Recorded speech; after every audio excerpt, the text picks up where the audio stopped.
What's up guys, my name is Ace, and the time has finally come for the multiplayer reveal for Black Ops Cold War, and as many of you guys already know, I managed to get into a play session early and record some gameplay. So today, what I'm going to be doing is just sharing my initial thoughts and impressions based on my roughly 3 to 4 hours of playtime.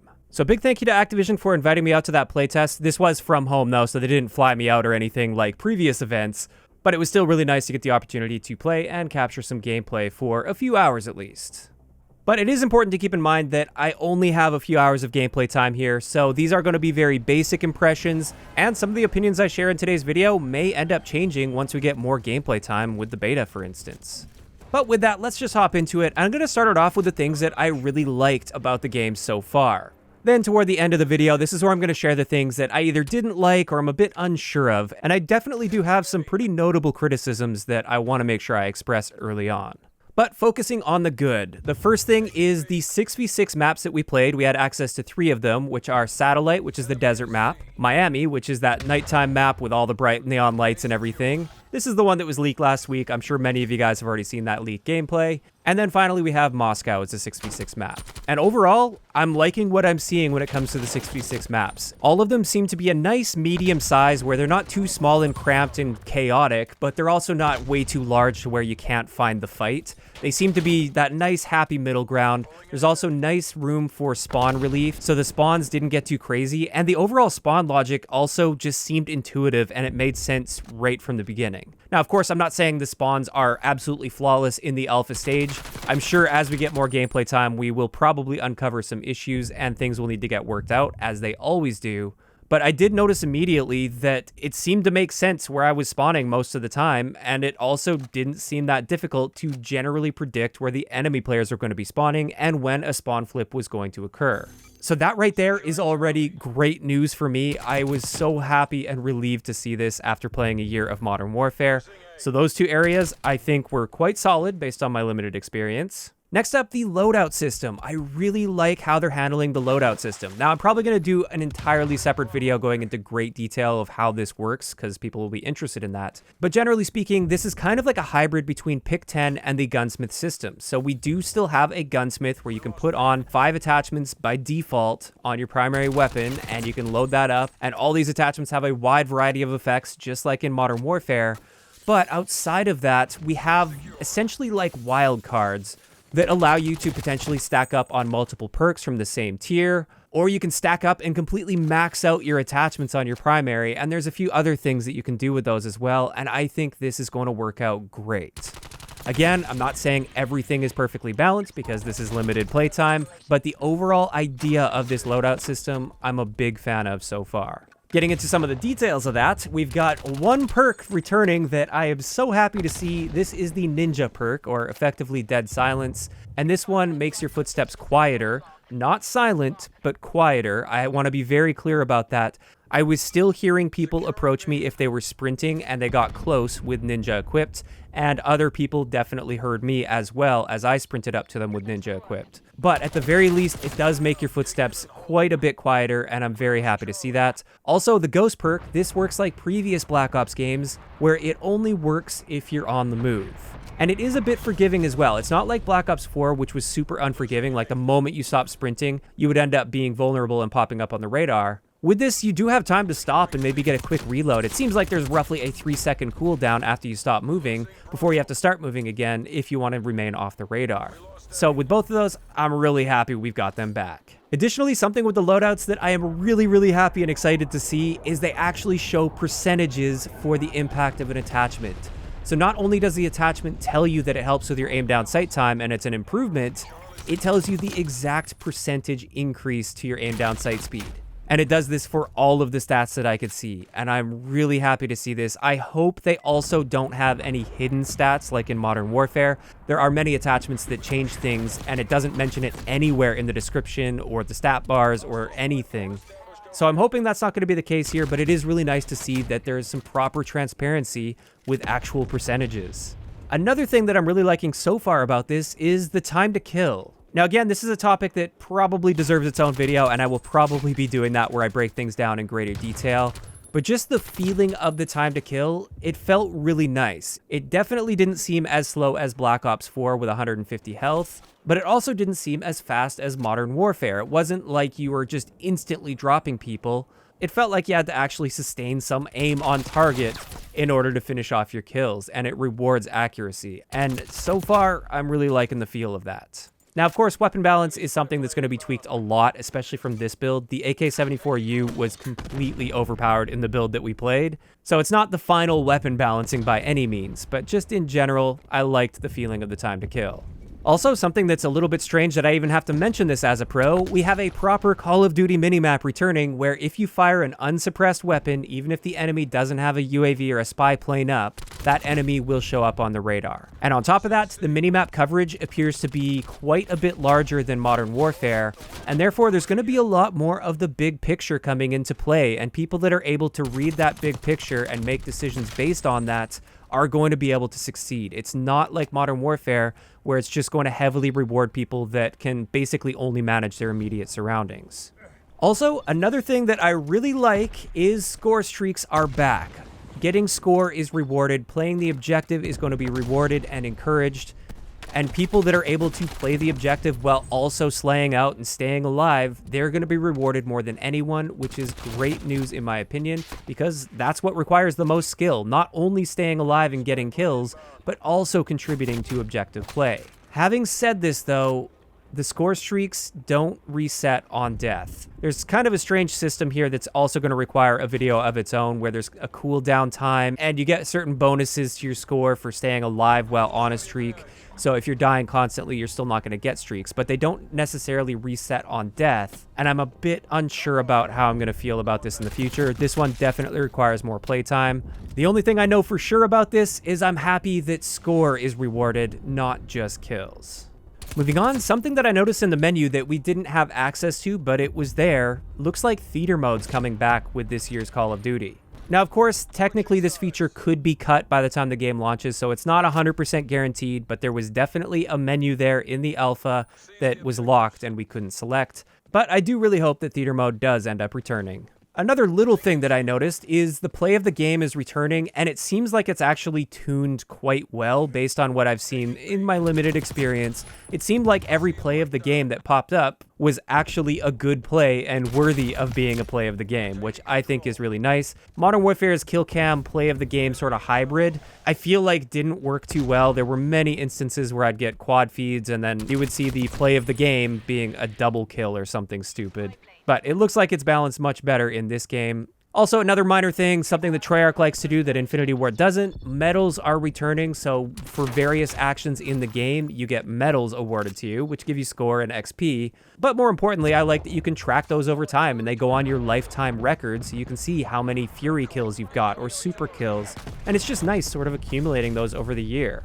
Moving on, I know we're kind of scrambled here, we're just like bouncing all over the place, but something I noticed is the sniping feels quite good. I don't think there's any aim assist while sniping, or maybe not until you hold your breath or anything, but it did feel really good. It felt really rewarding to hit snipes, and I enjoyed it, even though I didn't play a ton with the sniper rifles and didn't get a ton of kills or anything. I got a few kills here or there, a few quick scopes, a few long sniper shots, and they felt quite good. After that, another thing that I quite enjoyed is the new VIP mode. Now this one is a no respawn mode, although you can revive a down player in this, kind of like in Cyber Attack, for instance, from Modern Warfare. But with this one, what you have to do is you have to escort your teammate, who is the VIP, and they only get a pistol, and they can only have a pistol. You have to escort them to one of two zones, and then they have to try and extract from there. If the VIP is killed, then the team that killed the VIP wins the round. And obviously, if either team is completely eliminated, then the other team wins the round as well. I thought this was a really cool take on a no respawn mode, and I did have some fun with it, even though we only played 2 games of it. But finally, the last little thing I have on my list, which I know has been kind of scrambled and all over the place, there's no tac sprint in Black Ops Cold War, and I like that. I wasn't necessarily opposed to the idea of tac sprint in Modern Warfare, but my thumb is just killing me after a year of playing Modern Warfare. My thumbstick as well has worn out more than ever before. And after a year of tac sprint, I'm ready to go back to standard sprinting. It feels much better on my thumb, and I think it just makes more sense.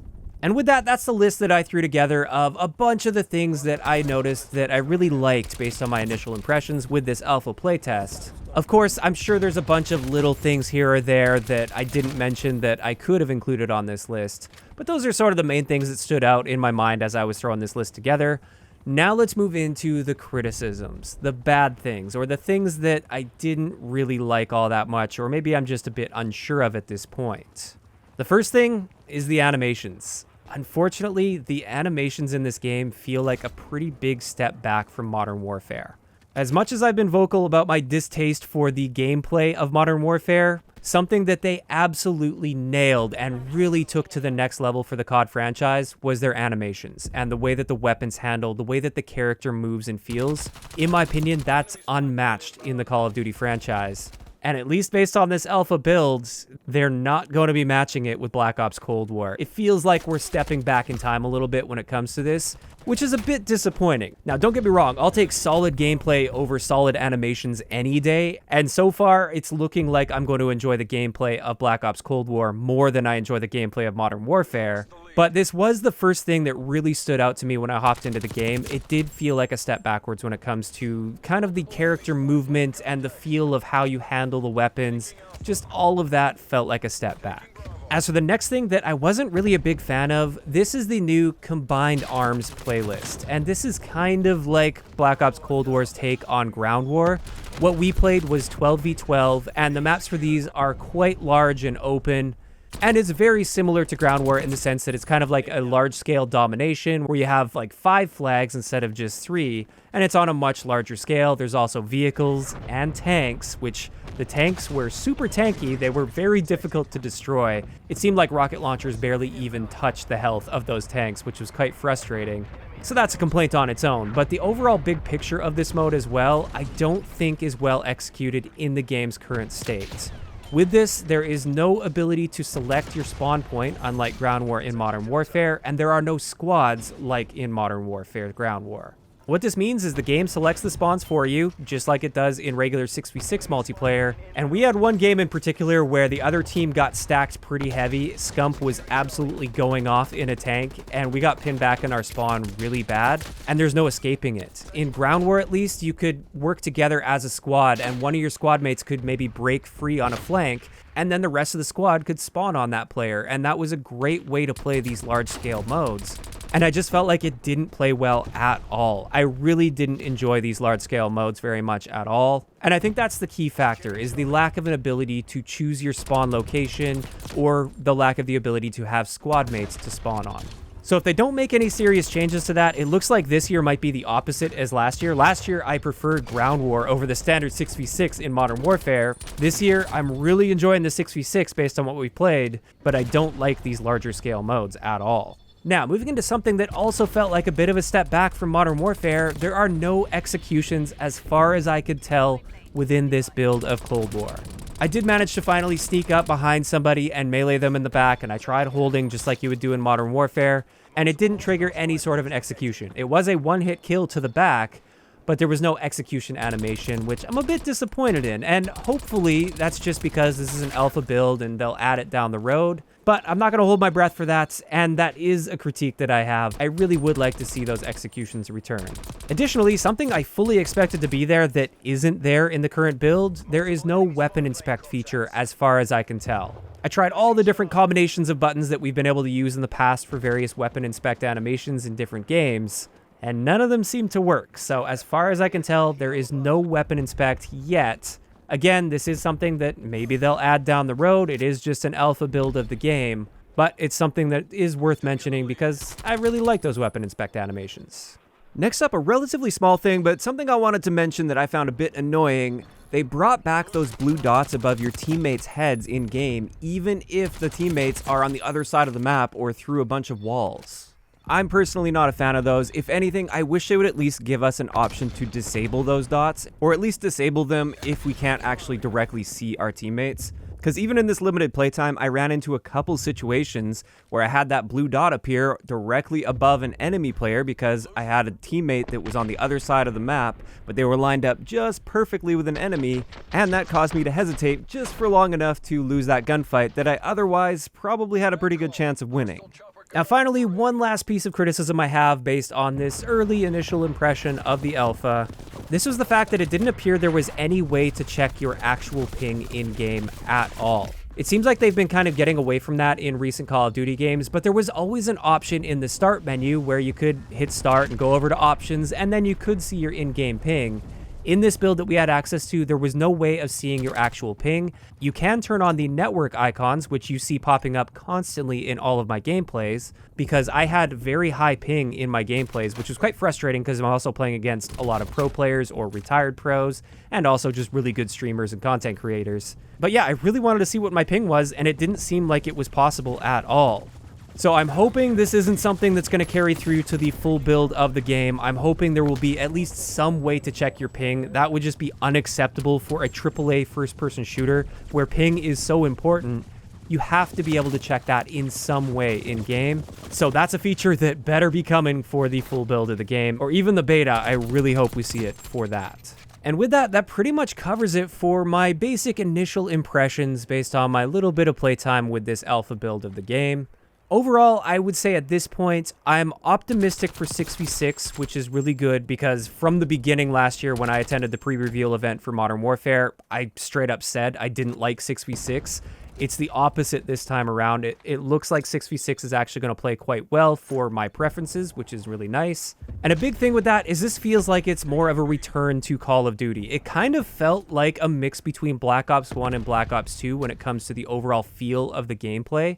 And while I wish the animations were as nice as Modern Warfare's animations, and I feel like that would just really polish everything and make it amazing, the gameplay itself seems to be solid based on my limited experience. And that's quite exciting for me. Now, having said that, that's just talking about 6v6. The Combined Arms playlist, where it's basically like Ground War or a slightly smaller version of Ground War, I wasn't a big fan of this. If they don't change up the spawning system or add squads or anything like that, I don't really see myself playing this mode much at all when the full game releases. And honestly, I'm okay with that as long as we get a really solid 6v6 COD experience. I have been craving that for such a long time, and it looks like they're probably going to deliver on that with Cold War. Again, early impression, things might change, but I am optimistic about 6v6 after this playtest. And with that, that's going to wrap up today's video on my initial impressions based on this playtest. Like I said, with many of the topics that I touched on today, I'm going to be doing full videos on them just because they require a lot more depth and I want to talk about them a lot more than I had time to talk about them in this already long video. But yeah, those are my thoughts and impressions so far. I'd like to know what you guys think in the comment section below, just based on the gameplay that you've seen and based on the reveal. What aspects of this game are you liking the looks of so far, and what areas do you feel need some work? Just let me know in the comments down below. If you enjoyed the video, a like rating is always appreciated, and don't forget to subscribe for more if you haven't already. I'll talk to you guys next time.